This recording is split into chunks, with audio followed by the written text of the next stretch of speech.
Hello, and welcome to Revamped, a rewatch podcast that revisits my top favorite shows and movies. I'm your host, Brandon Alexander, joined by my co-host, Courtney Autumn. Venture with us as we set our sights on the infamous Hellmouth to cover 90s cult classic, Buffy the Vampire Slayer. Follow along from the beginning, spoiler-free, as Courtney views the show for the first time and I revisit the series for new takes and a fresh perspective on its narrative. Each season, every episode, in order, we will follow Buffy Summers and her friends to examine their character development, the show's underlying themes, along with its major story arcs, all while engaging in conversations, sharing our own authentic thoughts and feelings to what's unfolding before us. So sharpen your stakes, load your crossbows, and join us as we explore the supernatural world of Buffy the Vampire Slayer. Let's get into the episode. Season 1, Episode 3, Witch. This episode aired on March 17th, 1997. It was written by Dana Reston and directed by Stephen Cragg. I don't like his last name. I thought it was Craig when I first read it, and that's 2 G's at the end, and I was like, Cragg? Cragg who? Very cringe. You're trying to make me spew my froth everywhere like you did earlier. The synopsis for this episode. Buffy, seeking normalcy in her life, joins the high school cheerleading squad. However, when members of the team start falling ill and getting injured, Buffy and her friends suspect foul play and soon discover that a witch is targeting the cheerleaders in order to eliminate the competition. The gang must work together to uncover the identity of the witch and put a stop to her dangerous spells before it's too late. You need to add like a dun dun dun. Beautiful. I'll put it right here.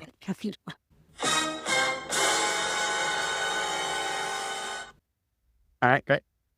All right, great. Here we are for episode 3. This one is fun. I find it interesting that for the first side villain or little bad, because I know I spoke with you telling you that the Masters are big bad, and as we go through with seasons, we usually have one ultimate bad, and all the little composition of little people are the little bads. But I thought it was cool that they chose this episode to be a witch, and it tackles the subject of witchcraft and magic. We segue out of that vampire shit from the first 2 episodes. I just feel like that's a very important role in the supernatural themed world, so I thought it was cool that they dip right into that.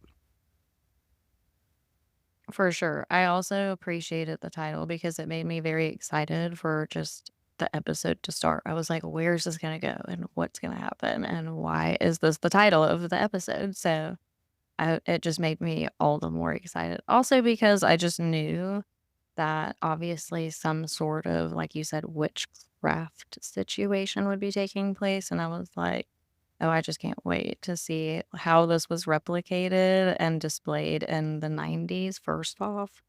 But also, I wanted to know what kind of totem cliche witchy things they threw in there, and they almost threw all of them.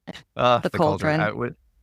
Literally all the components were there for the episode. So they did it decently right. I will say, I can't give any spoilers, which sucks so bad because I'm boiling on the inside like the cauldron right now. But we'll get into some more magical stuff, I'm sure, as we go on, because like I said, it has a place in the supernatural themed world. This episode also brought in a lot of humor that we hadn't seen before. Even though Buffy's like witful herself, we see a whole lot more humor in this episode. New challenge for the gang. Our first taste of there not being just vampires to worry about, as I already said. We introduced to Amy, who is played by Elizabeth M. Allen, a little new character in the Buffy series that we will see every now and again. I'll say she's not a main character. She's kind of had a supporting role for this episode, being the episode is about her and her mother.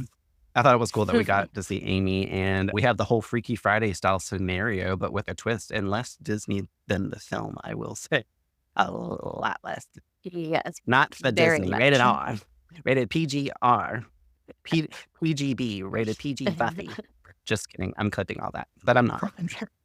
You just made Yes, a your whole ass rating. rating. But with that, we get our first episode that is tackling the high school is hell manifestation as well. Our metaphor for like pretty much the first 3 seasons. The character development for each character is explored a little bit further while focusing on Amy and her mom, and also following along how this affects Buffy with her own mom and her battle with Slayerhood as well. I thought it was cool too, because as the stuff is happening with Amy and her mom, which are polar opposite to how Buffy and her mom have their own separate challenges this episode too. They come start shaky. Yeah. Obviously, Buffy's mom offends her at some point along the episode as well, and is still pulling all the, well, you got kicked out of your high school like last time and we had to start over all this. That's still really just pungent in her mind. She's trying to get the new energy cleansed and cleared of, aka get Buffy out of her house. Yeah, mirrored the two, but their dynamic is obviously much healthier than Amy and her mother. Yeah, and much more neutral, I would say, and The normal. niche. Well, let's jump right into the episode then. The Slayer prologue plays. In every generation, there is a chosen one. She alone will stand against the vampires, the demons, and the forces of darkness. She is the Slayer. As most episodes do, we start inside the library of Sunnydale High School in the midst of Giles going on a tangent in utter frustration, leaning upon the grand table with his back turned, but not for too long because then he turns around to face the subject of his upset, stating, "This is madness. What can you have been thinking? You are the Slayer. Lives depend upon you. I make allowances for your youth, but I expect a certain amount of responsibility, and instead of which you enslave yourself to this cult." Finishing with glaring eyes and a squint, the camera pans around to view Buffy standing there before him with a pouted face, dressed in a cheerleader uniform, holding up a set of pom-poms. She shrugs at him, questioning, "You don't like the color?" I love this opening sequence so much. Her shit's funny as fuck.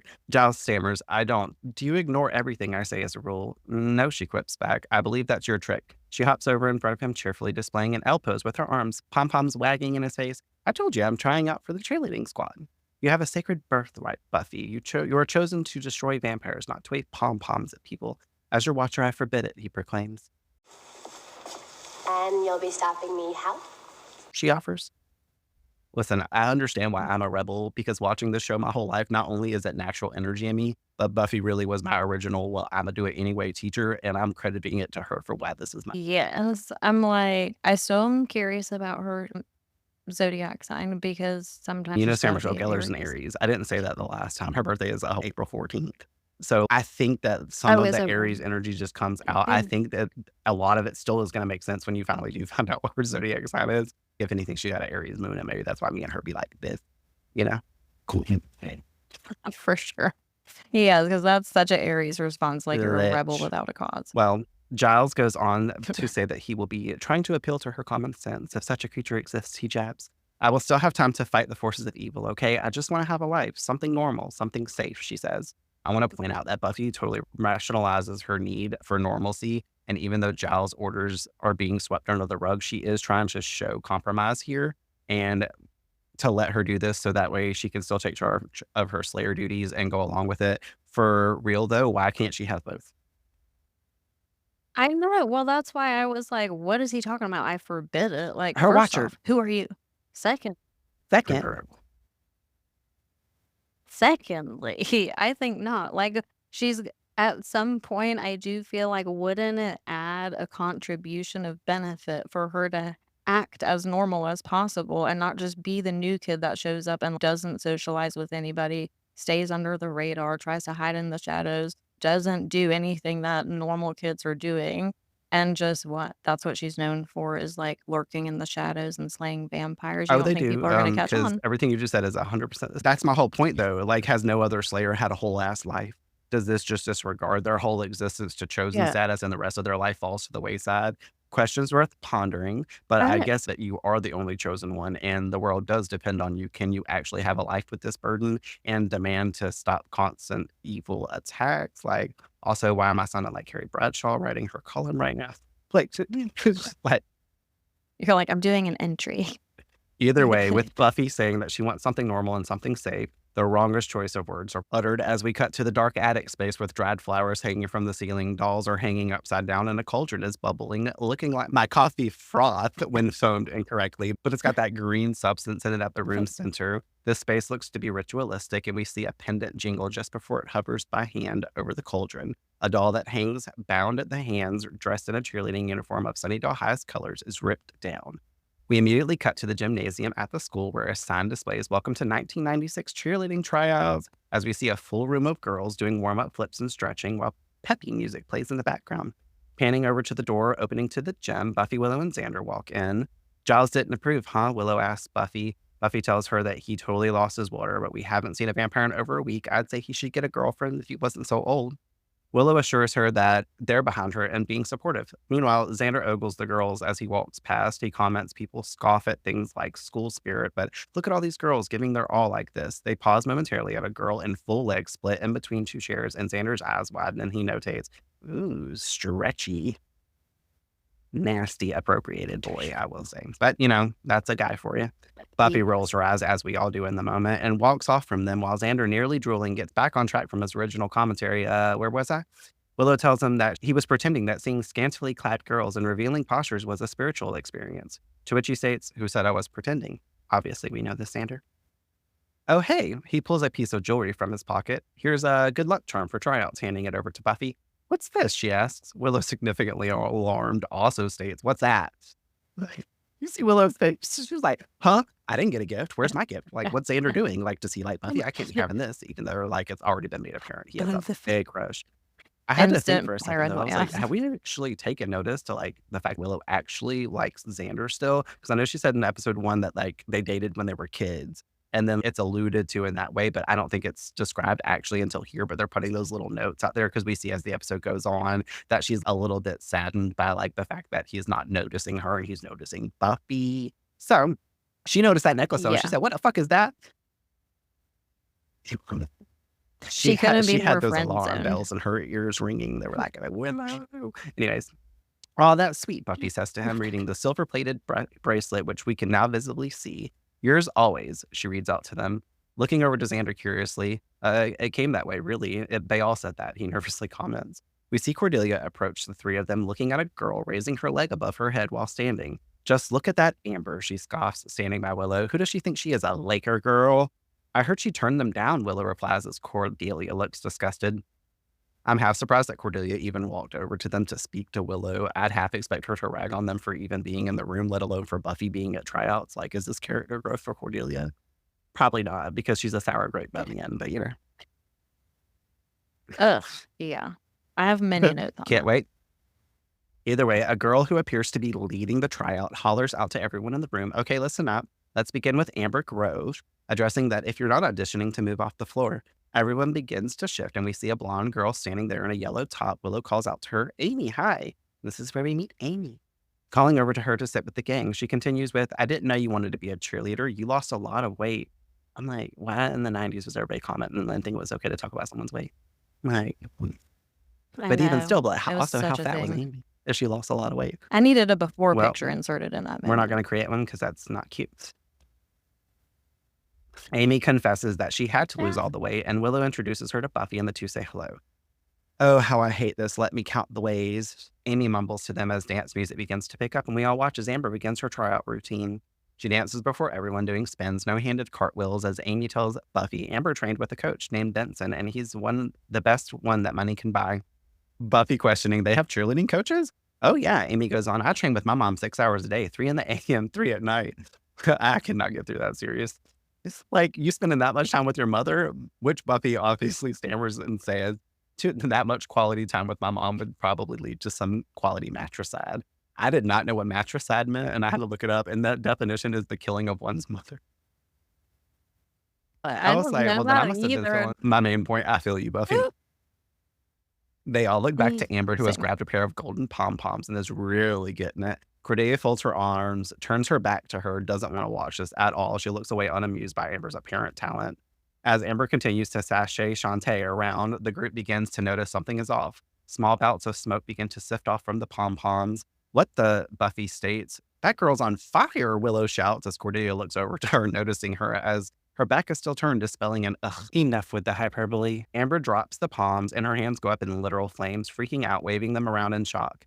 Everyone in the room audibly as Buffy turns around and runs over to one of the hanging cloth banners, ripping it down and making her way over to Amber, who she tackles and begins to pat the cloth over her hands, extinguishing the fire. All mouths are dropped. Buffy lays beside Amber on the floor, rocking with her, telling her it's going to be okay. You're going to be okay. It's fine, Amber. You didn't fuck the tryouts up. It's fine. You're on fire, girl. You should be pleased. I do want to say the special effects on her hands with the fire when they first came off and stuff, not awful, but also not that great. But then the practical effect at the end where they actually lit the person's hands on fire and then bitches just waving the fuckers around. Like, I'm like, y'all gotta be, how much you gotta be paid to be a stunt double to get your arms set off? or your whole body or anything at all. Oh God, I hope a Well, lot. Well, but either way, cue the Buffy theme. Meow, meow, meow, meow. Buffy paces back and forth in the library in front of the bookcage where Giles resides, looking through a cabinet. Willow and Xander sit at the table as Buffy is talking about how she's seen some pretty cringeworthy things as a Slayer, but never someone's hands getting toasted, and how this is way funky, not of the norm. Giles comes out flipping through a book, telling the group that spontaneous combustion is rare and scientifically unexplainable. There's been cases for hundreds of years, but usually there's a pile of ashes left behind. That would be the norm, Giles says. Willow chimes in, that's all that would have been left if it weren't for Buffy. Xander finds this discomforting, saying that they have no explanation for this event. Giles goes on to speak about how this is the thrill of living on the Hellmouth. There are fiends, devils. What is wrong with me? There are fiends, devils, and various other ghouls to engage. The gang look on to him concerned over his excitement. Buffy asks if there are any common denominators for spontaneous combusting. Giles informing that rage, in most cases, people are terribly angry or upset, being the reason. Xander extending that maybe she's got powers to make herself be on fire, like the Human Torch, only it hurts. I like the Marvel reference here because Joss Whedon is a huge fan of superheroes, and even though we're not a fan of him, we are a fan of superheroes, and Marvel especially. This reference is for Johnny, the Human Torch from the Fantastic Four movies. I don't know if you ever watched those back in the day. I had like Jessica Alba and stuff. He's the one that's like, flame on, and he does all that. There's a scene in the new Deadpool versus Wolverine movie as well that was super hilarious with a cameo from him. We haven't seen him since like, 2004 when that movie came out. If you haven't seen it, do as such. And to everyone listening, go watch Deadpool versus Wolverine. It's probably the best fucking Marvel movie I've seen. But I do believe Joss directed the first two Avengers movies as well. He also has been credited with the idea of Buffy coming from X-Men. There's a character named Kitty Pryde in there, and he based Buffy off of her, just to throw that out there. And you probably don't know who that is, but she's a bitch that can walk through walls in the X-Men storylines. She's pretty cool. But I be loving the MCU, so that's why I'm jacking off to it right now.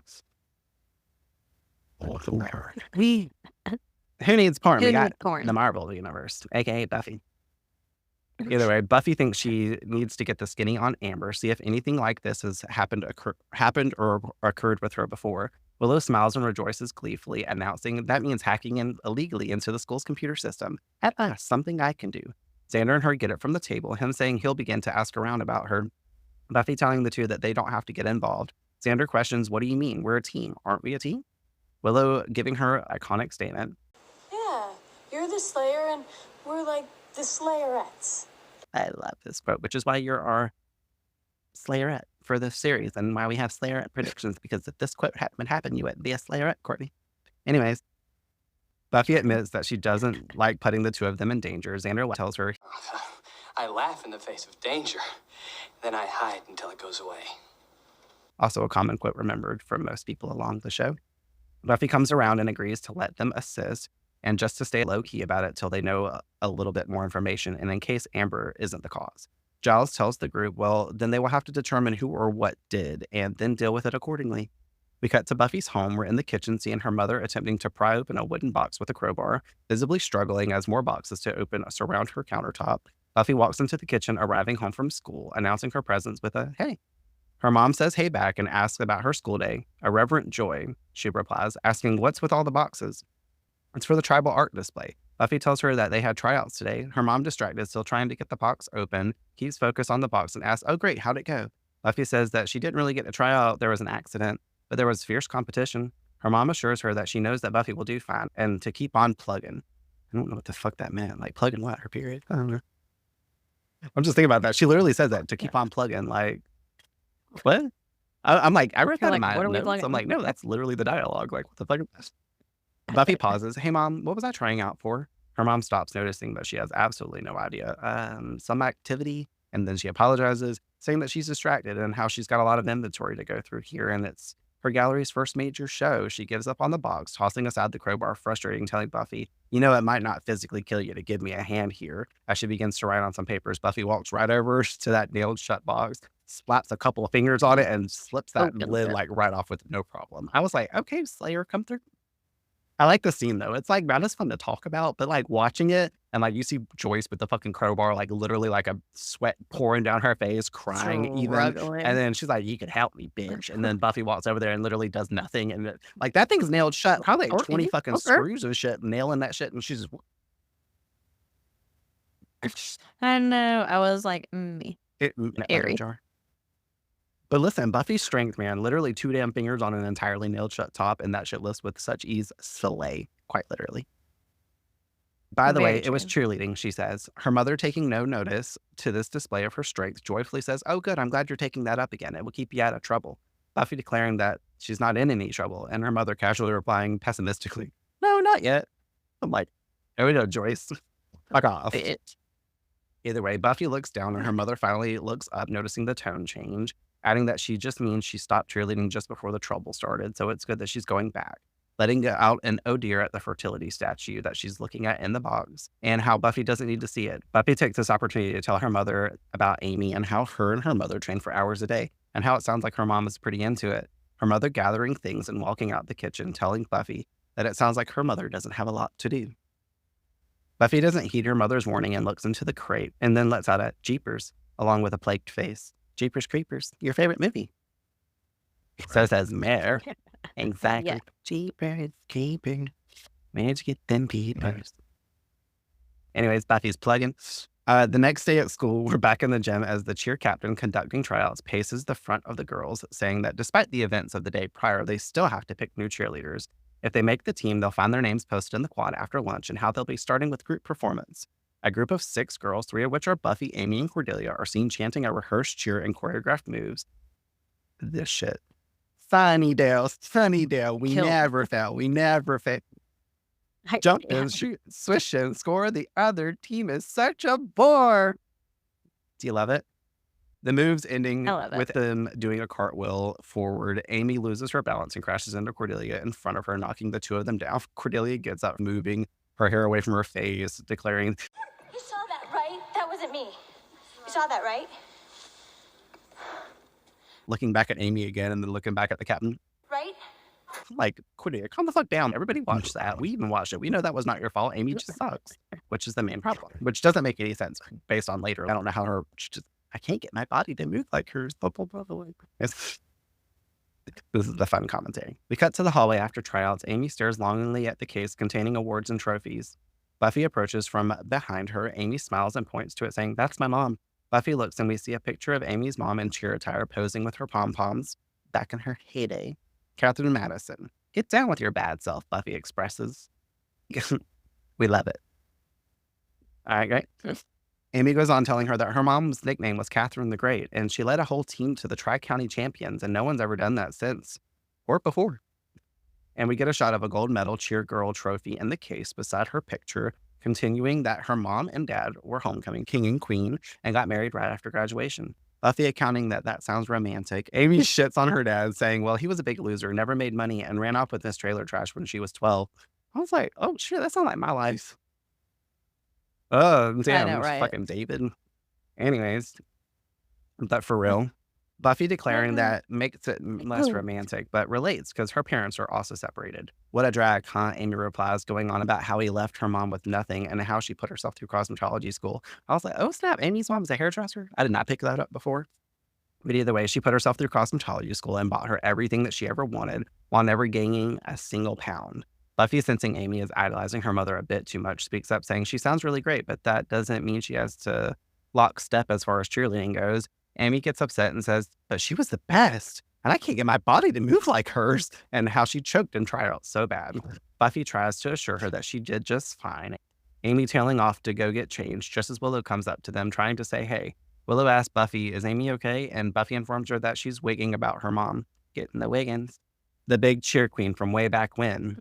Willow agrees, knowing that her mom is a little intense, that if she gains an ounce, she padlocks the fridge and won't eat anything but broth. I was like, is it that bone broth Giles be drinking? What was it? Bovril. Buffy stating, so Mommy Dearest is really Mommy Dearest. Willow bouts for Amy, saying that she's nice, though, and that they used to hang in junior high, and when her mom would go on a streak, Amy would come over to her house and they'd stuff themselves with brownies. Buffy taking this moment to ask if Willow found anything out on Amber. She tells her that she didn't find anything thrilling in her records, that she's got detention once for smoking, regular smoking, no pun intended, and it all seemed really normal. Buffy saying that they'll just have to wait and see what happens, and maybe nothing will. We are in the girls' locker room now. Suspenseful music is gearing up as we pass by showers and lockers, coming to Amy standing in front of hers, finishing changing. Amy closes her locker door and jump scares to find Cordelia standing there on the other side, who confronts Amy, telling her, I have a dream. It's me on the cheerleading squad, adored by every varsity male as far as the eye can see. We have to achieve our dreams, Amy. Otherwise, we wither and die. Amy tries to cut into Cordelia's statements, but she is not having it. But she tries to apologize, and Cordelia zips her fucking face, talking about, with a pointed finger, mind you, in front of her face, wagging that shit, with her little hairband showing just so that we would know what that hairband is for later. I was like, very pointed. Cordelia goes on to say, if her supreme klutziness out there today takes her out of the running, she's going to be so very beyond sorry. She bats her eyelashes and offers a not-so-friendly smile and wishes Amy to have a nice day. Turns around and throws her little hair tie into the locker and slams that door half-assed shut, which it doesn't fully close, and obviously we know why, because you got to be able to get into the non-locked locker. Walking off and out the room, Amy leaning against the lockers, looking up, letting out a sigh of worry, yet relief that the moment's over. About to get a hex. But for real, outside transiting to class, Willow walks with Xander, informing him that she told Buffy about Amber, to which he replies, oh, cool. Was she wearing it? So you ain't listening. You just thinking about this bracelet. Okay, gotcha, Xander. Willow asking what? Him following up, the bracelet. She was wearing it, right? We're pretty much going out. No, you're not. Willow teasing him, saying, without the hugging or kissing or even knowing about it, I should ask her out there, right? He asks Willow, who replies that he won't know until he asks. Xander saying that this is why Willow is so cool. She's like a guy, her guy friend that knows guy stuff. Oof, friend zoned, like you said earlier. A harsh friend zoned. Willow, unhappily smirking, says, oh great, I'm a guy. Xander takes notice that in the quad, they are posting the list of cheerleaders and runs off from Willow to go check it out. Willow is drinking a classic Kool-Aid burst. I told you about this, like, when we were hanging out, but I wrote it in my notes, but I thought it was cool because I hadn't thought of those in forever. And I saw it, and I was like, damn, I want one of them juicy juices, even though it's probably like 98% sugar and will crash my immune system. Diabetes in a bottle. But our parents were handing them shit out to us. I'm like, I bet you them things $14.95 at the store if they still make them now. Fucking refreshing. Anyways, yeah, for sure. Buffy and Amy are out there waiting in the crowd of girls to get to the front to see the list. Xander runs up to them and Amy nervously states that she can't take this. Xander says, cover me, I'm going in. And we watch him pave his way through the crowd of girls and get to the board. Cordelia walks out of the crowd and looks at Amy and tells her, she's lucky. I made it? Amy asks. I made it, Cordelia smugly informs her, walking away. Xander meets back up with Buffy, Willow, and Amy, announcing not only did Buffy make the team, but Miss Summers is the first alternate, and Amy is number 3. Amy is fucking pissed and walks off. Buffy looks stunned while Willow corrects Xander, saying, Xander, alternates are the one that didn't make the team. Buffy treads off after Amy, catching up, walking beside her, saying, at least it's over, and how they should meet at her house after school for a brownie pig-out to celebrate their conjoined losses. Amy is not having it and is beating herself up, questioning, how many more hours a day can I practice? How much more could she do? And how this would never happen to her mother. Never. She walks off from Buffy. I'm just going to say, though, that Buffy chasing after Amy to console her and make light of the situation and distract her from the disappointment is top-tier good friend energy, trying to help her avoid her mother's wrath as well, and even using Willow's remark about brownies to connect with Amy earlier. I thought that was cool that she remembered that, and I love Buffy for taking notice. She don't even know Amy. She just met Amy 20 minutes ago, the day before at tryouts, because the whole day is 20 minutes. But I thought that was like good friend energy. Yeah. And like she even invites her over to her house so that way she doesn't have to go home and tell her mom, as we know, tell her mom that she didn't make tryouts or that she's like an alternate. So her mom be like, you fucking bitch. You ran train 20 hours a day and said, like, I need you to look at me when I'm talking to you, Thomas. Like, Catherine. Definitely Thomas's sister. Catherine the Great, more like Catherine the bitch. We get a shot of the house containing the ritualistic attic. We're back in that said space with candles burning and the cauldron once again bubbling. What the fuck even is this cauldron, though? They was really going for that class. Idea. Like, what are y'all brewing in there? Classic Halloween-style cauldron look. Like, I'm a practicing pagan for many, many years now, and I ain't never put no green bubble and shit in no cauldron. Even the water and the things that I be brewing, I never turn green. I don't know. They're just doing the most. Either way, a spell is being recited. Give me the power, give me the dark. I call on you, laughing gods. A hand snatches the new cheer doll from a hanging space, revealing Cordelia's hair tie being wrapped around its head, covering its eyes and face. The feminine voice continues, let your blackness crawl beneath my skin. Accept thy sacrifice, Cordelia. Feed on her, finally dropping the doll into the cauldron. We get into it later, but it's funny because now that I'm listening back and actually dissecting this episode, I can clearly hear that that's Amy's voice.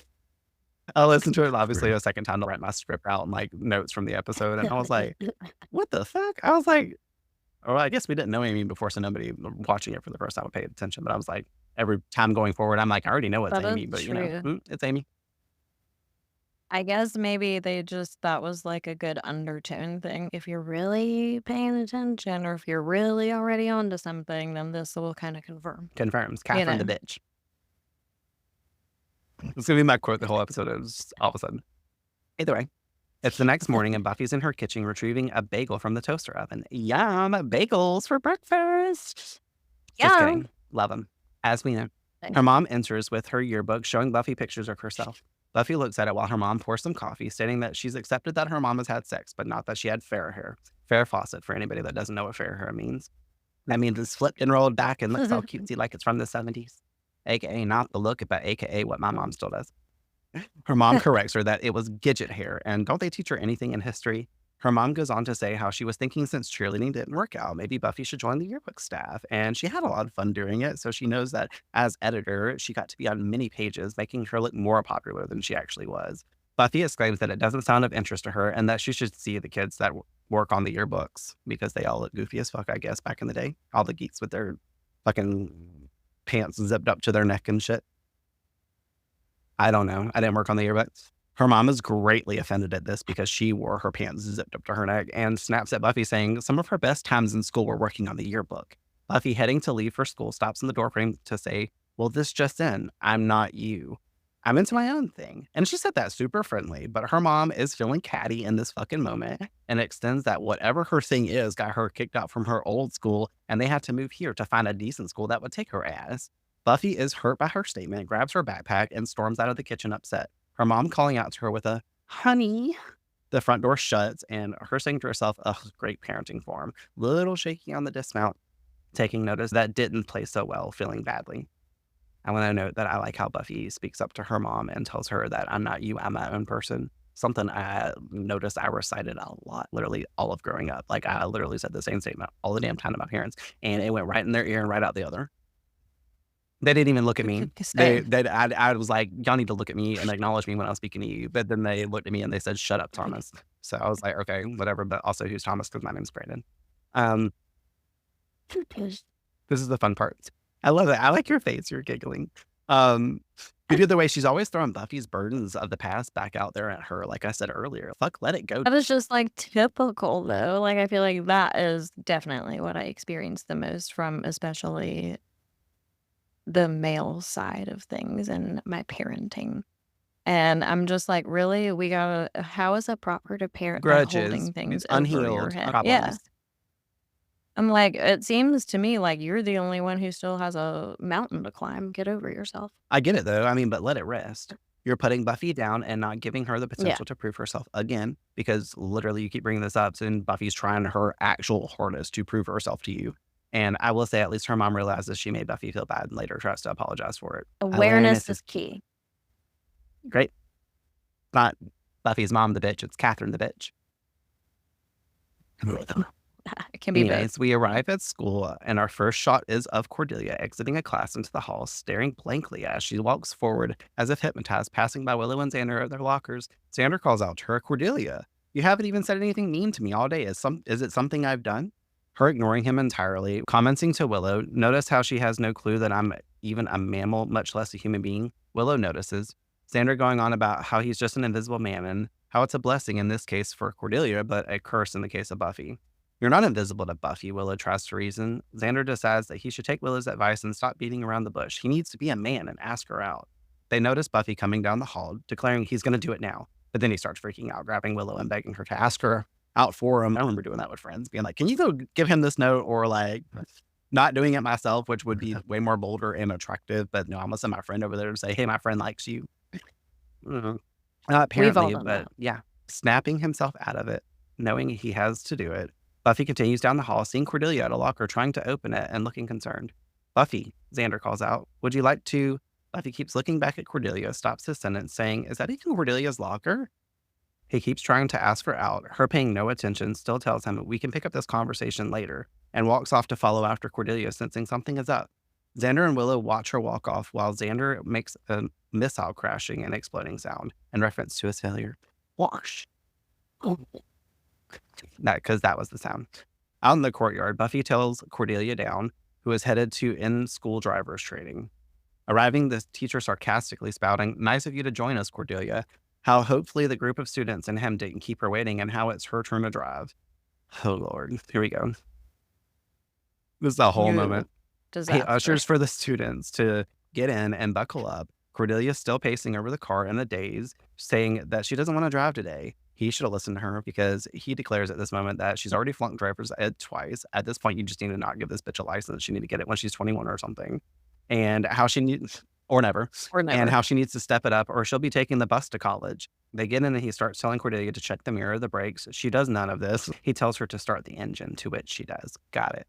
He instructs her to put the car in drive and let's move forward. Cordelia struggles,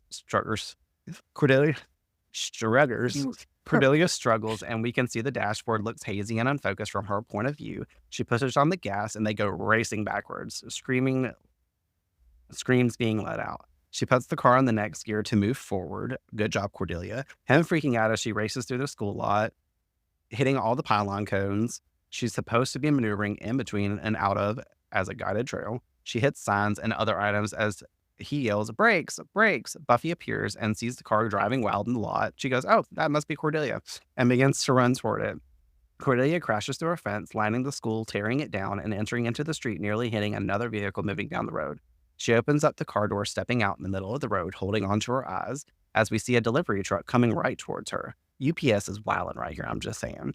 Literally wrote down, that fucking didn't choose to see her. Like, that truck was He's just just gonna like, go. oh, there's Yeah. nobody there. That's not a person. And- just gonna keep going. Like, what are you, a train? You No, have he got brakes. that Amazon Hit delivery them. Prime to like get to somebody. Somebody's got to get their fucking whatever the fuck they ordered. They're like, I gotta get this there by 3 p.m. or I lose my job. I don't care about Well, this. Cordelia here's the truck. It's blurry in her vision, screaming in the final moment before getting hit. Buffy runs up and leaps across the car, grabbing Cordelia as they roll to safety across the ground. Cordelia is alarmed, stating, "Oh my God, I can't see anything." Buffy starts to tell her it's okay, looks at Cordelia's face, who is still questioning what's happening and how she can't see anything. And we take notice that Cordelia's eyes are completely white and blinded.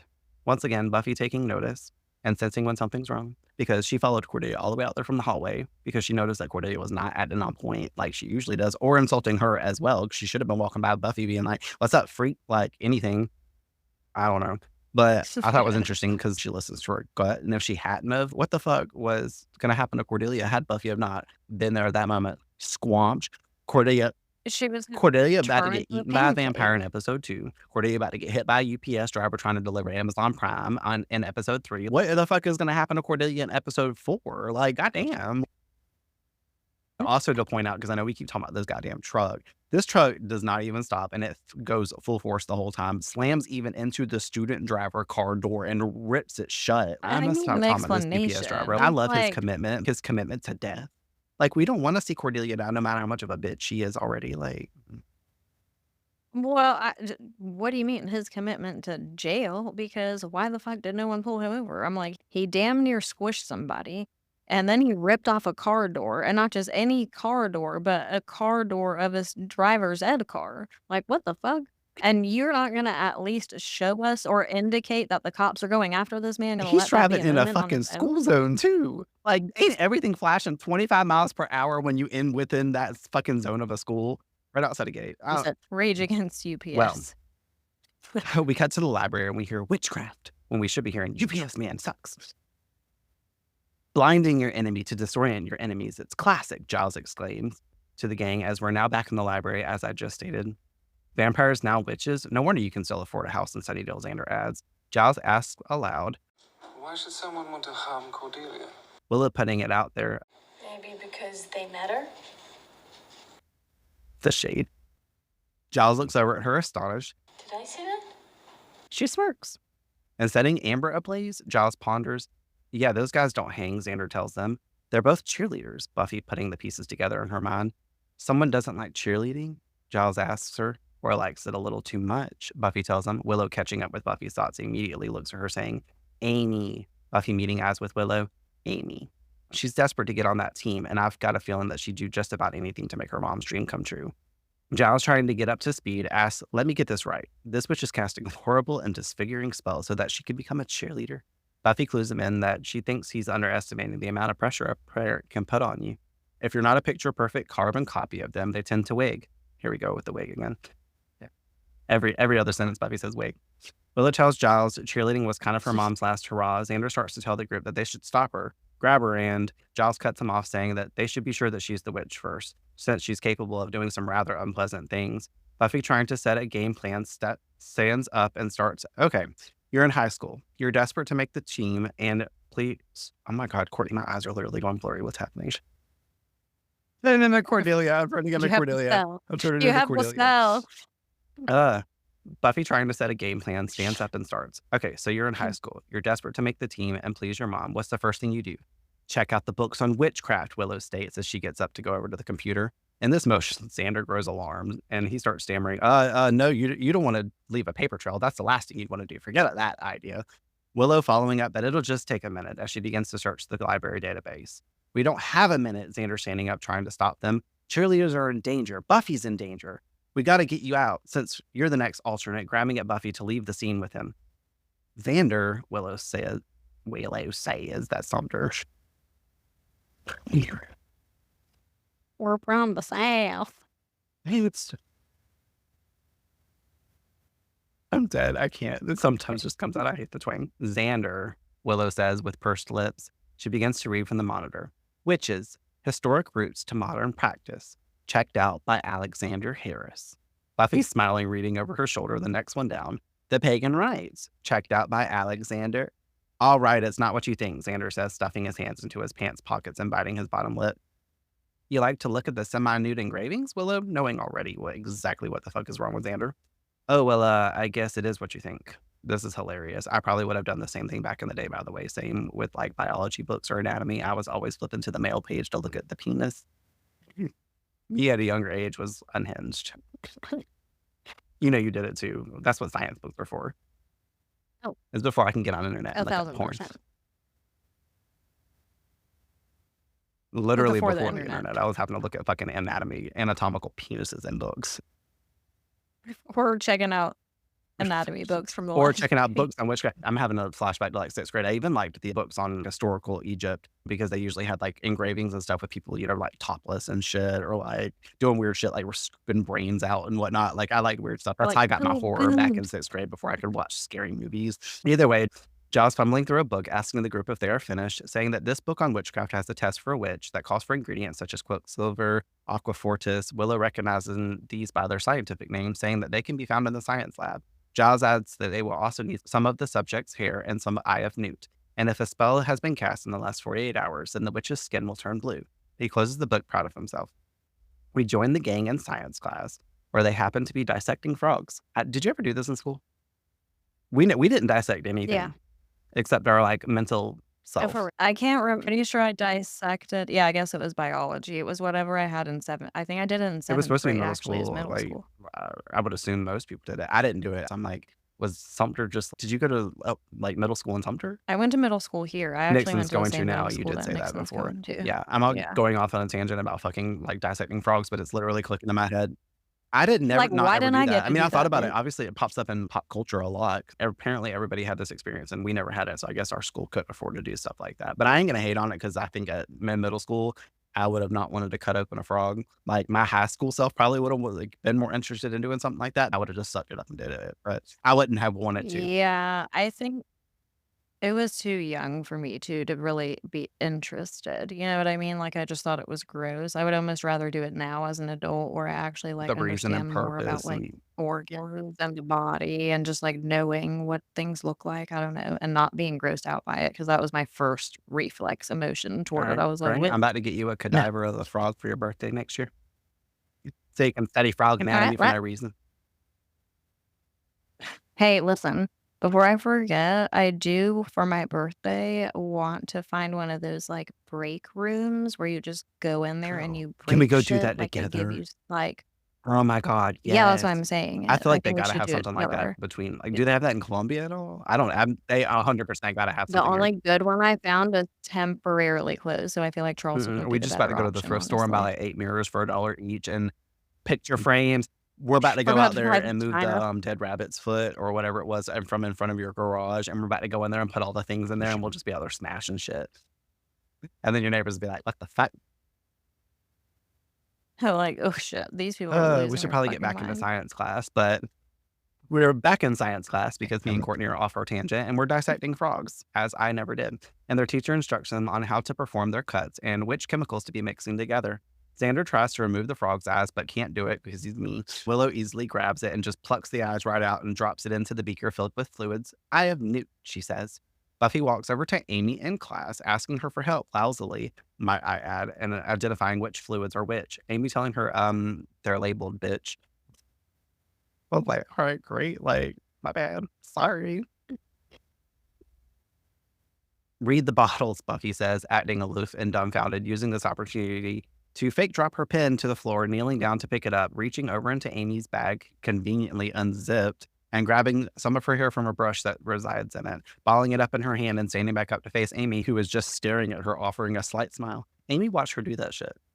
Amy straight up watched her do that. And I then, and know. like, I'm going to get into it in 2 seconds, but like, they all fucking go back there and like Xander, like when they're putting it in the potion and stuff, he's like, let's find out about the witch or whatever the fuck he says. And these motherfuckers are watching her stare back at him when he's saying this and like do their little, I don't know. It's just a whole ass moment. I We're know. going to find I'm out in a like, little this bit is that like, we know why. obvious. But either way, that shit was tripping me out. I'm Yeah. like, okay, y'all are not slick at all. And Buffy has no fucking cool when it comes to trying to act smooth. Buffy walks know. over and tosses the hair at Willow. She adds it to the beaker, Amy looking back at them a few times, watching them. Xander says, "Wave hi to the nice little witch," through his teeth. Willow adds the solution to a tube and hands it over to Buffy, asking if she has a plan. To which Buffy says, "Spill it on her. Try to make it look natural." Oh God, Buffy doing this task, you better walk over there and dump it on her head. Oof, might as well have.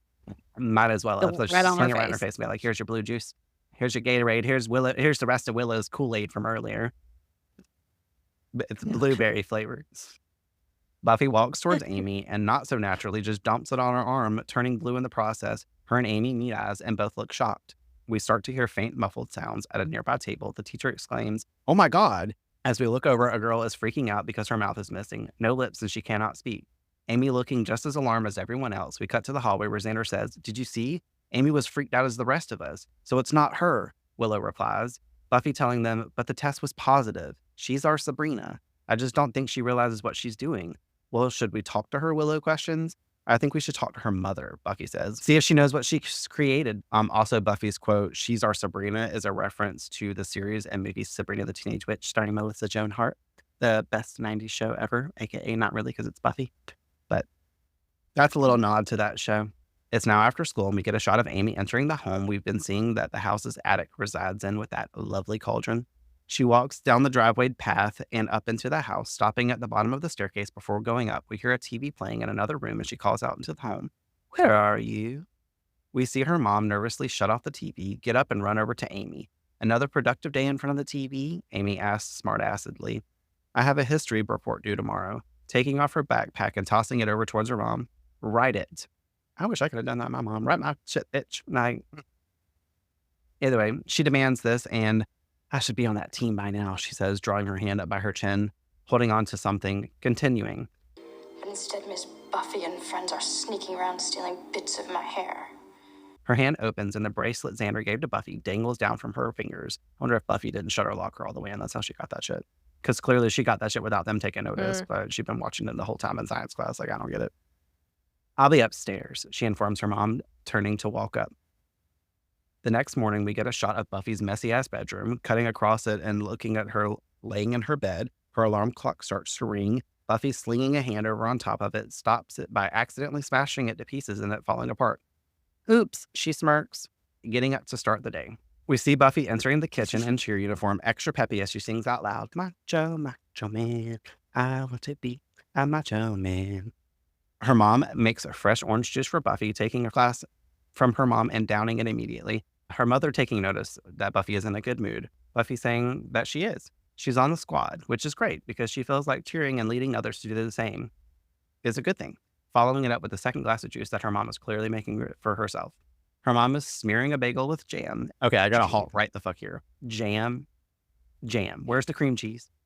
They are smearing jam on the jelly or whatever the fuck on a bagel. No, this made me angry. Although at first I was happy to see them eating big bagels at the beginning. I didn't see them smearing anything earlier, and I was like, oh, they eating the bags.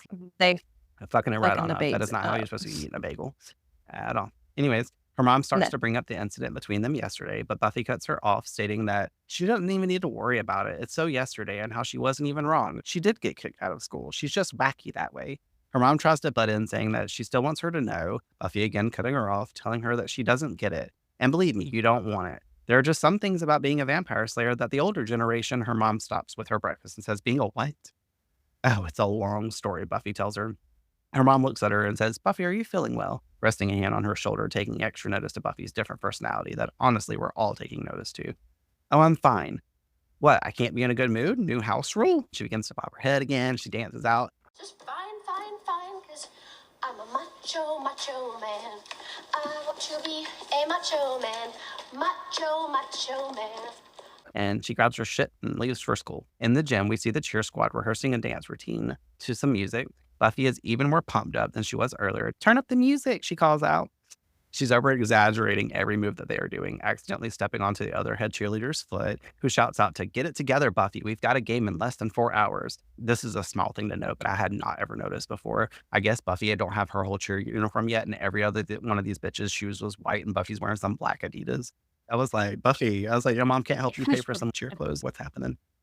Either way, Xander and Willow enter the gym because, why can't they be in the gym with all tryouts happening? Or not tryouts, but practice happening. Buffy calls out to them like a psychopath cheerfully, no pun intended, saying their names loud as fuck and how they're buds and how her buds are here. She loves her bud.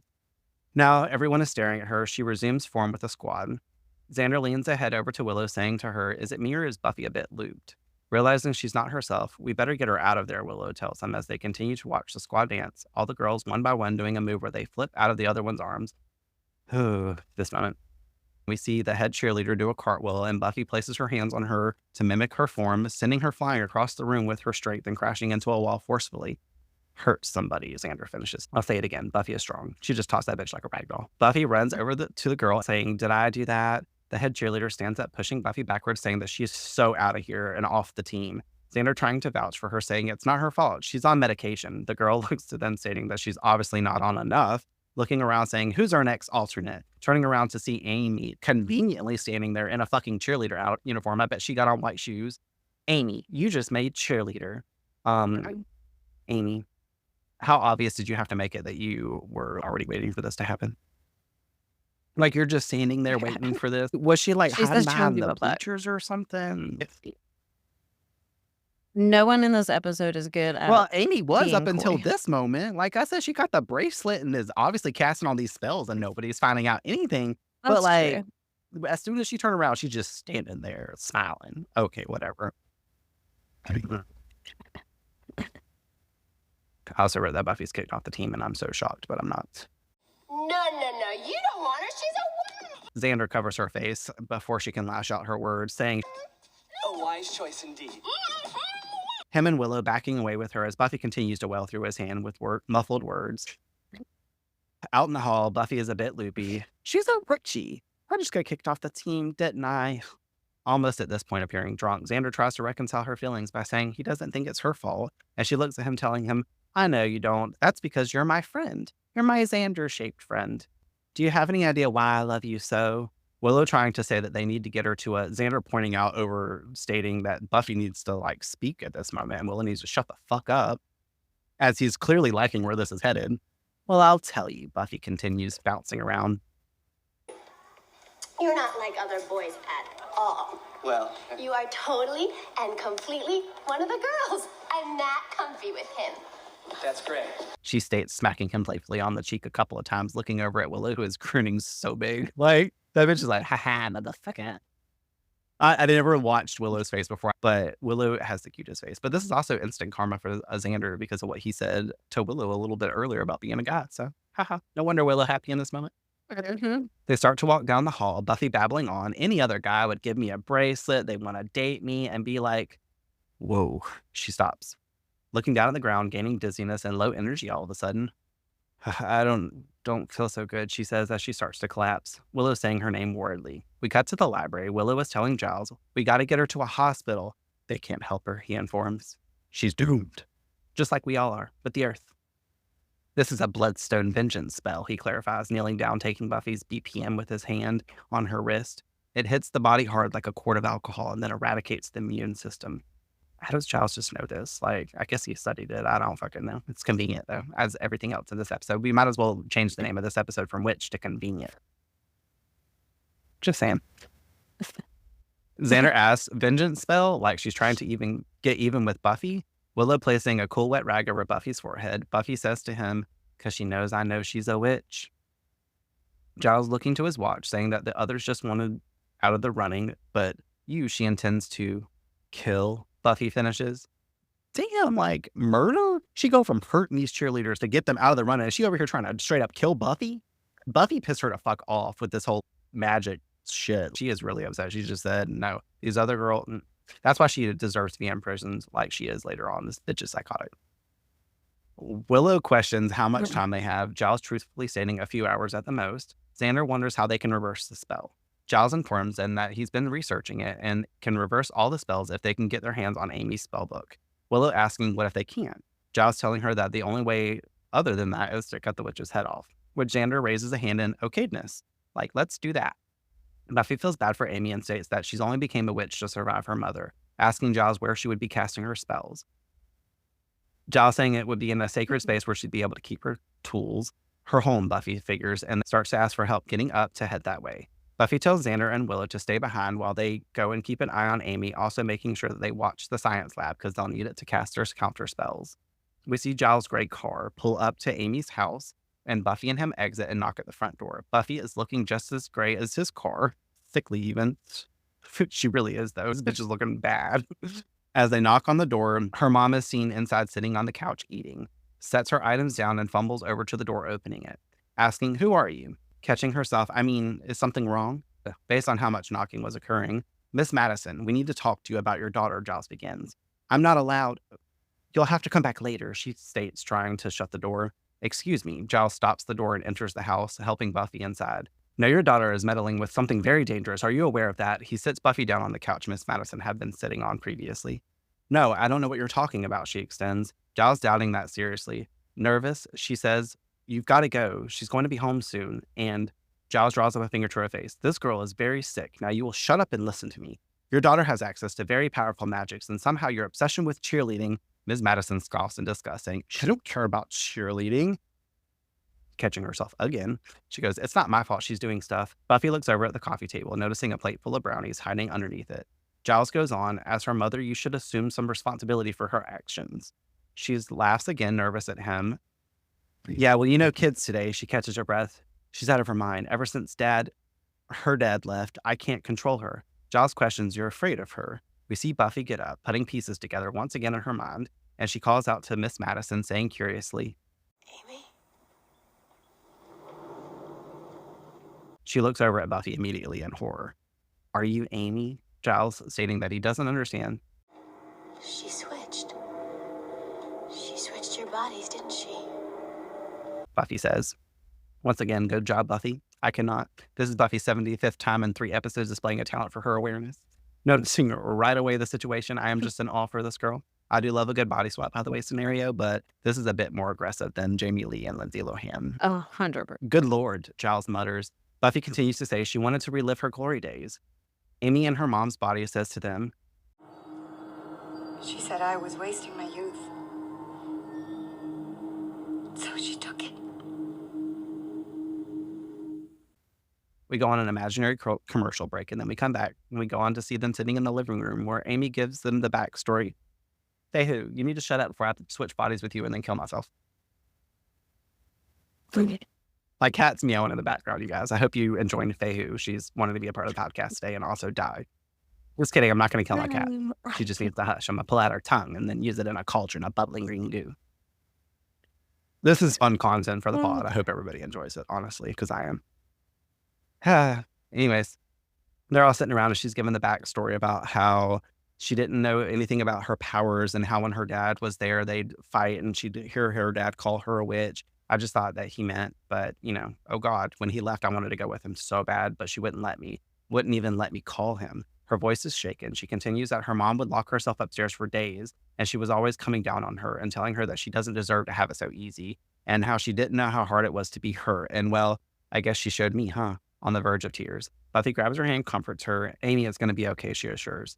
Amy continues saying that she woke up a few months ago in her bed. She didn't know where she was until she looked in the mirror. Giles asks where it was that she locked herself. Upstairs, we cut and see the attic door burst open. Giles and Amy enter. Amy grabs at Giles, who walks forward, saying, "No, if she finds out I've been in here, she'll kill me." Giles eyes the room, seeing all of the dolls, the cauldron that we love so much, and items that we've been seeing in the room. Amy lingers behind him, clutching her hands.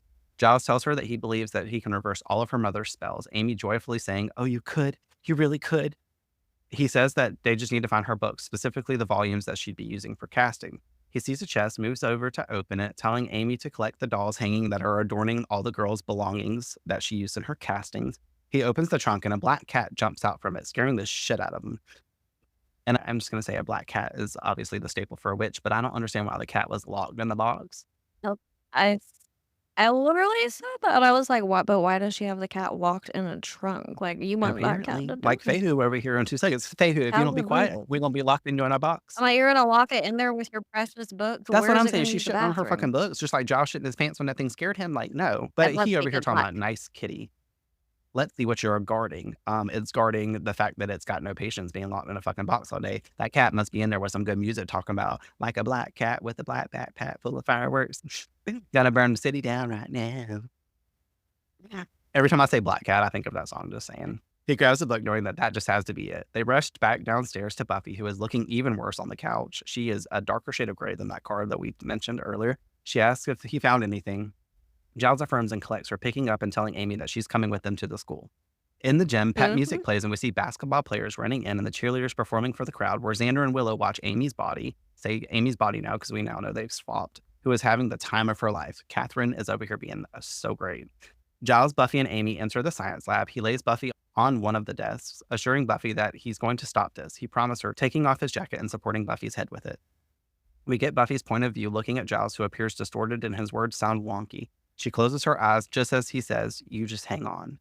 Buffy's looking ill as shit, and it's nice that Giles is sitting over here deliberately trying to help her. That's dad vibes. I love that he takes care of her and displaying his care as a watcher for his slayer.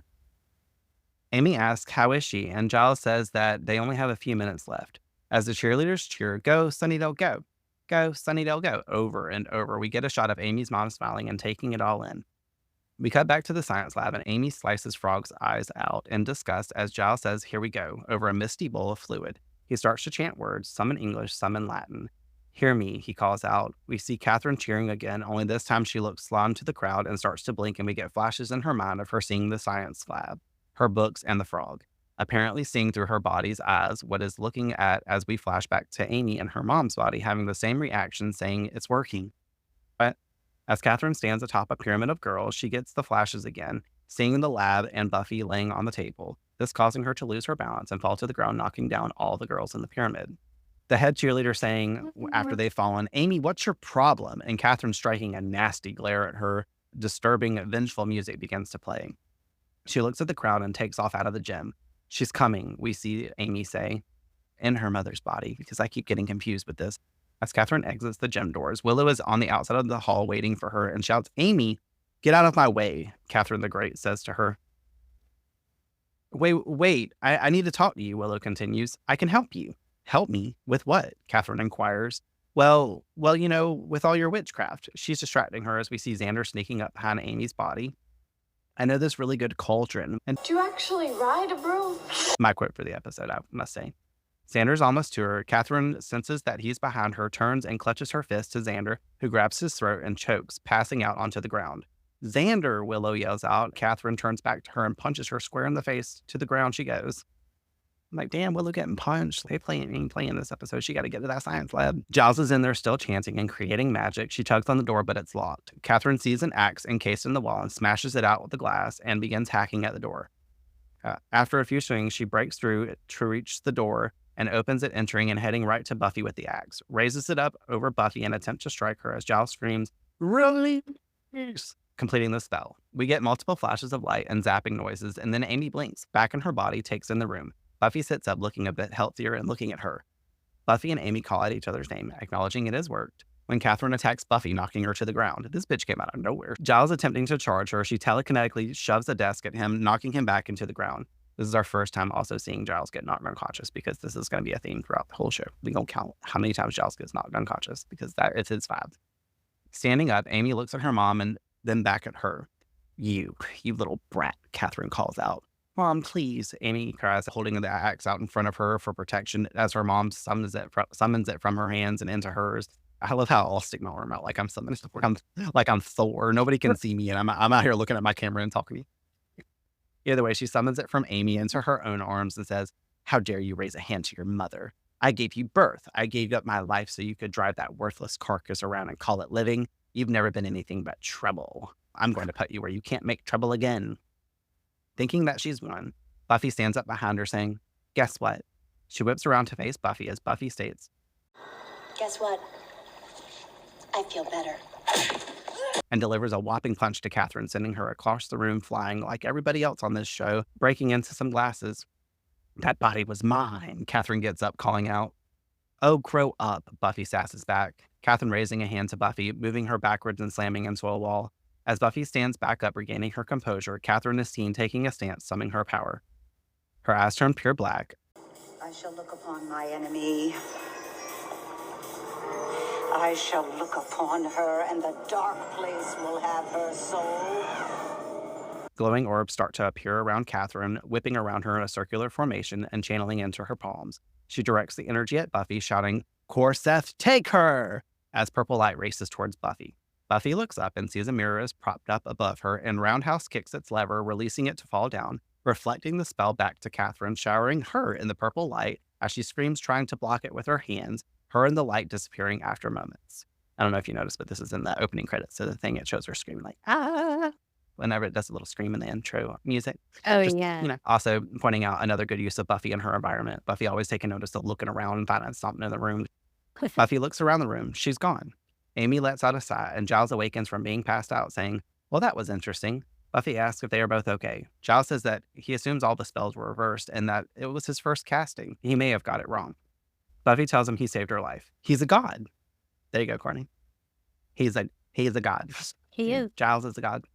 As we look at Amy saying that she didn't think Giles would pull it off, Xander charges into the room, grabbing Amy, shouting, I got her, cut her head off." Buffy scolds him. "What are you doing?" "It's saving you," he says. "Get your hands off her," Buffy tells him. "But she's evil," he retorts. Giles informing him that it wasn't exactly her. Amy smiling at Xander, who still clutches her. "I was my mom." "Oh," Xander says. Willow runs into the room now, wielding a bat. "Where is she?" Xander telling her it's cool and that he took care of it. Everyone looking at him confused because Xander, no. As we say everywhere and anything every time that we can. Whatever. Our next scene is in Buffy's room. She's cleaning up the clock that she destroyed that morning as her mom walks in, saying that she doesn't get it and that she's been doing a lot of thinking about where you're coming from and how to relate to her. And she's come to a very simple conclusion, that she just doesn't get it. That maybe since she's 16 and she's not, that there's a biological imperative. Buffy states she's inscrutable, and asks her mom if she ever wishes that she could be 16 again. Her mom saying, "Oh, that's a frightful notion. Go through all that again? No way, not even if it helped her to understand Buffy." Buffy smiles at her mom and gives her a kiss on the cheek, stating, "I love you, Mom," leaving the room. Her mom once more left confused, exclaiming, "I don't get it." It is nice that Buffy and her mom meet halfway here. Maybe she can let some of this bullshit go now, finally. I'm hoping. But I like that she comes to make amends with Buffy. I think I said that really early in the beginning of the episode, that she comes to this conclusion by the end, but good for you, Buffy's mom. Our last scene in the episode, our last shot is back at the school. Buffy walks down the hallway, catching up with Amy, who is telling her all about how she's back with her dad and how he's impossible and doesn't want her going anywhere. And he's trying to make up for all the lost time and he feels guilty. He's being a total pain. And Buffy states that she's loving it. Amy says every minute. Every single minute, to be in fact. And how this Saturday night he wants to stay in and make brownies. Adding, of course, the brownies were her idea. Cordelia and other cheerleaders appear behind them, and Cordelia softly tells the two, Hey, I'm really sorry you guys got bumped back to alternate. Oh, wait, no, I'm not. Amy's smarting off that she knows she'll miss the intellectual thrill of spelling out words with her arms. Cordelia saying, ooh, these grapes are sour. Unlike some other people we know, but they ain't the apples in my eye no more. And walking off. Cordelia leaves the scene. Looks like Cordelia is back to being normal, though. Amy, looking to Buffy, catching herself, apologizes and saying how she forgot that she actually wanted to be on the squad. Buffy assures her that it's okay. The events of all this cheer-centered stuff has been a little too hairy for her these days. They arrive once again at the trophy case, displaying her mom's award winnings. Catherine the Great, Amy says, staring in horror at the gold trophy of the cheerleader in the case. And there's been no sign of her? Buffy questions. Amy replying, That last spell, she said I'd never make trouble again. Whoever she is, I don't think we'll have to worry. twisted, Buffy says, and they both turn to walk away from the case. I'm just happy to have my body back. I'm thinking of getting fat, Amy says to Buffy. Buffy telling her, you know, I hear that looks in for spring. As their voices fade, we get one more shot in the case at the gold cheerleader trophy. It pans to the face of the trophy as the eyes blink, coming to life, looking around as a muffled voice whimpers, not being able to speak. This is where Catherine is. Purgatory. And we fade to black. And just to let you know, the sounds was like this.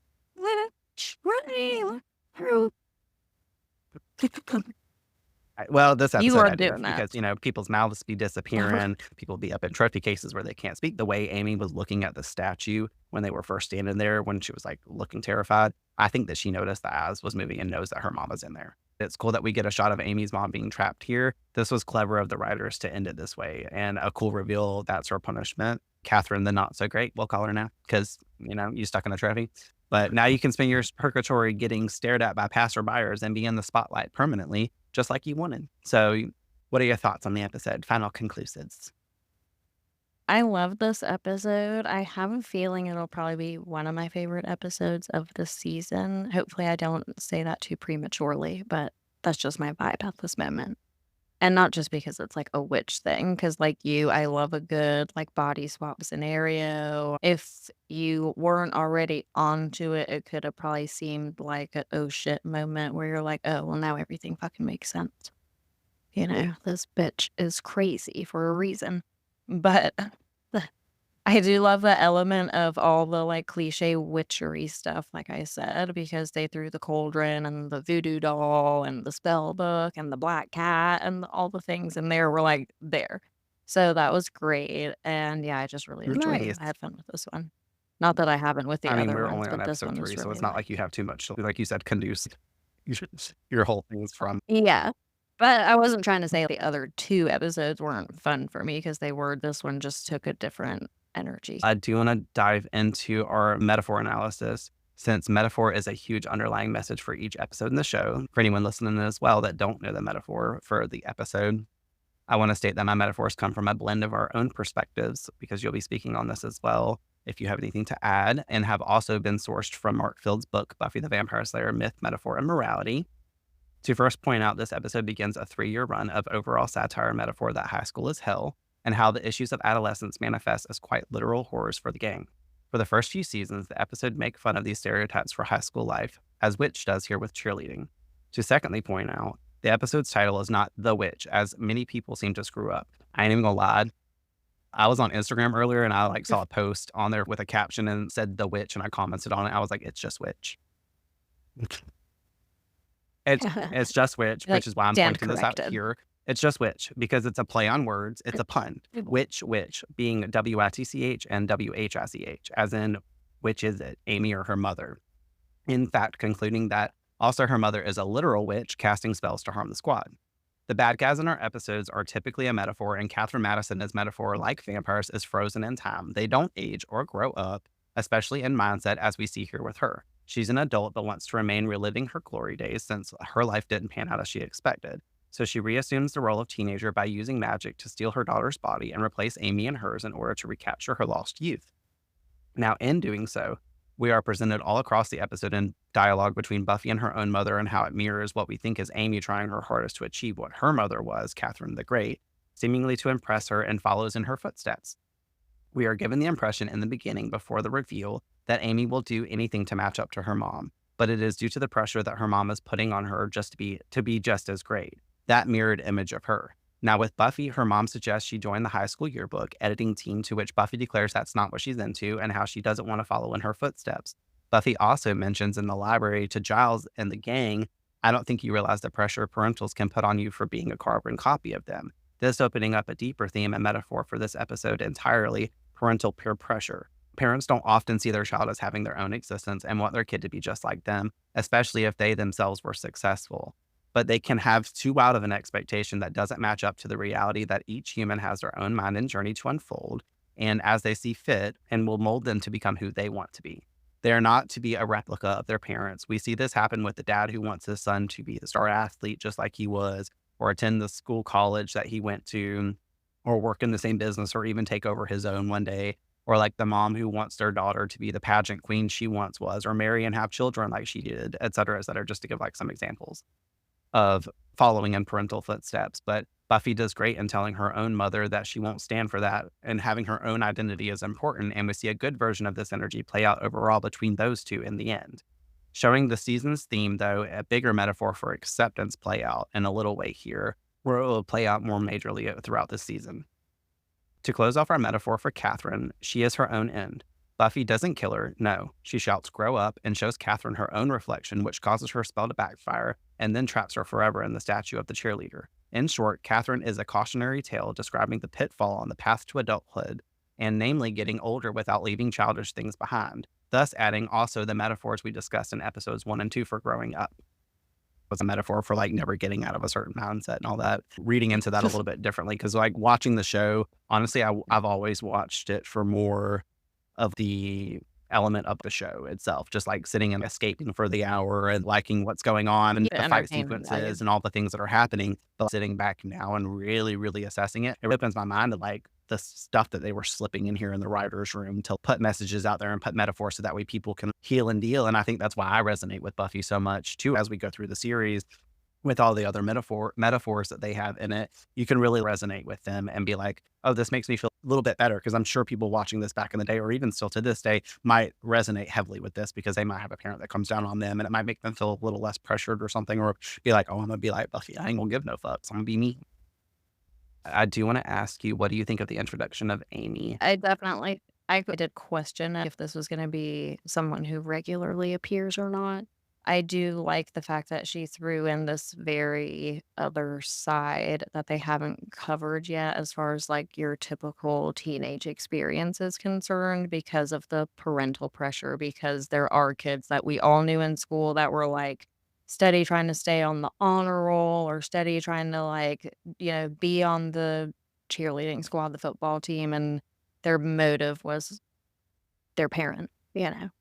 And so I feel like they did a good job throwing that element of it in, because that's something that does happen a lot through school, and they haven't covered that yet, even though they covered so many other very like typical ways to experience high school within everybody that they've already introduced. So I was kind of glad for that, because I'm sure you did too, but I experienced some of that pressure with like my dad wanting me to go into the military and shit like that. And I'm just like, what the fuck are you thinking? God. So I really appreciated them introducing that specific journey as far as being a And high that's your school kid additive goes. basically for the metaphor too. It's how you resonated. Yeah. Love I mean, it, you for said that sure, in a for way, sure. but it does sum up a lot of that pressure that we get from our parents when their motive is to just make us be a little bit too much like Absolutely. them. Quote of the episode. What do you have for us this week? The one that stood out to me right away was Xander saying, I laugh in the face of danger and hide drooping till it goes away. But I wrote down for my quote, where after Buffy's been like down and ill, and we're just like, you almost forget that all of that happened because all this other shit's going on. Then she pops back up and she's like, I Guess feel what? better. I feel better.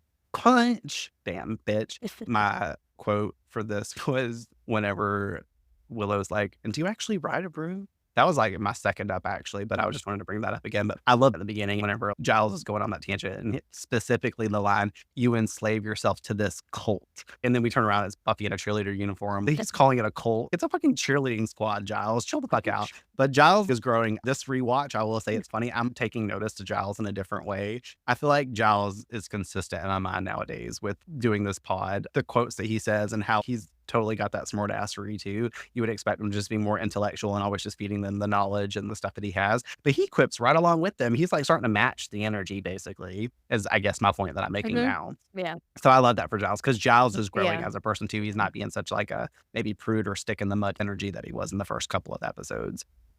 He's shaking loose. He's definitely it's loosening just like a his little grip bit. a little bit. Yeah. All right, great. Our favorite section. What gave you the Wiggins? You didn't even point this out, and I'm shocked because in part of my notes, I put Willow went from eating raisins to chewing on pens. Because she was like chewing on the pen. He was while sitting she there when I got down. to that part waiting for me to commentate. You're not wrong. And she like has the whole comment too in the episode where she's like an old pen that you just can't stop chewing on. And then she puts that shit back in her mouth. She's like we all did that 100%. And it was like that big pen with the blue tip to it too. And she's fucking that thing up. Yes. She always, I have a feeling I'm just going to take notice every time she has something odd in her mouth Raisins, or whether but- she's eating well, I mean, something I'd rather that's her like go back to raisins. eating Who- raisins. who- Now she's eating pens. Like that is funny though. At least one is edible. My weekly Wiggins, I have two, but my overall main one is body swapping because I find that invasive and personally intrusive. Like, I could not imagine if somebody all of a sudden, like, especially not knowing they did it to you. Now, if I was like, Courtney, you want to switch bodies with a day, or you and Mare having in your little conversation the other day, I think it's funny that y'all were talking about switching bodies, and I was listening to it, and I was like, we better talk about this too. But if I just woke up in someone else's body, didn't know where I was, but all right, great, time to switch bodies. But my second Wiggins was the trophy at the end. That creeped me out. Her mom being stuck there. She's literally in there. Obviously, if you're stuck in a trophy, it's like your mind's been shifted there, not your physical body. So can you die in that trophy? So She's the trophy now. She doesn't need to eat. All right, great. Moving along to our Shining Slayer, our double S. Who's yours? Giles, because he was in there doing all his like practical magic shit. And I'm like, basically, he's actually the reason that everything's he's over there okay. floating pins that Willow's chewing on. Guiding them into her mouth as everything levitates Wingardium Leviosa style. Yes. I have Giles as mine too because he reversed the magics and saved the day, and Buffy specifically because he knew that was his charge overall. Like once Buffy was clearly fucking dying, he's like, we either reversing the magic or we're gonna cut Amy's head off today. Oh yeah, and then I wrote down when they were like, we have to cut her head off. I was like, oh, here goes the making of Hereditary. Gotta sneak the hereds in there, the hereditary. Oh my God, that had Every me chewing on time. pins too. I have a little switch up too. I know we normally do like a Slayerette prediction, but there's not so much that you can predict off of this in ways because this episode is conclusive in itself. But I want to ask, do you think we ever see Amy's mom again? Not unless we're peering in the trophy case and we're just acknowledging the trophy for whatever. Unless Amy realizes that her mom is stuck in the trophy and then she goes and like gets it and keeps it and then like fucks with her mom forever.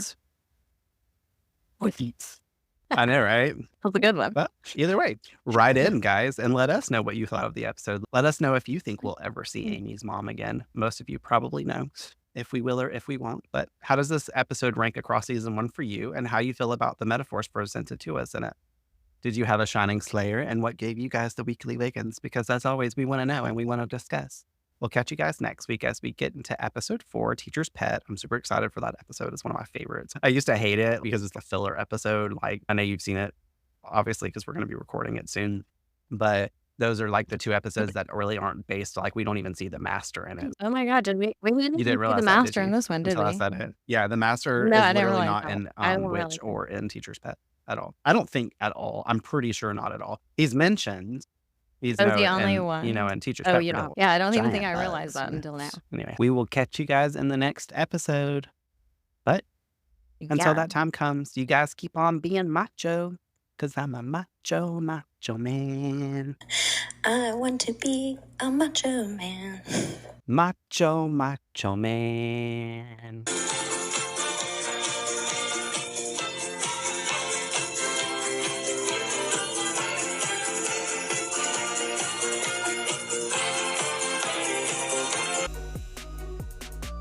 Thanks for tuning in to this episode of Buffy on Revamped. Remember to join us next week for a new episode release as we continue our journey through Sunnydale. We also would like to hear from you, so share your thoughts. Discuss with us your perspectives on this or previous week's episodes by following us on Instagram and sending us a DM at revamped_rewatch podcast. Or by emailing us at revampedrewatchpod@gmail.com. Additionally, we will be choosing one of your messages to shout out in an upcoming episode release. And don't forget, if you're looking for a friend and some unsolicited advice for the times when life feels out of orbit, go follow Life in Retrograde Podcast on Spotify or wherever you get your podcasts. Until next time, the Earth is definitely doomed. This podcast is dedicated to the Buffyverse, to its fans, and my sister, Tiffany Dawn Pearson.